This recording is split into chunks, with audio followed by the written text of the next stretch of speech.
In this video, I am going to teach you how to change your AutoCAD interface back to the classic workspace with the menu bar and toolbars.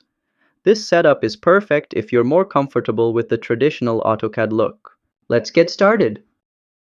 First, open your AutoCAD and sign into your account. Make sure both the source and destination drawings are open. Next, at the top of the screen, click on the Tools menu from the menu bar. If you don't see it, right-click the top bar and make sure Menu Bar is enabled.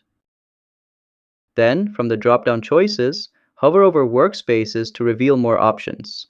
This will let you switch between different workspace layouts. After that, check the AutoCAD Classic option from the list. Your interface will immediately switch to the familiar classic layout with toolbars and menu bars.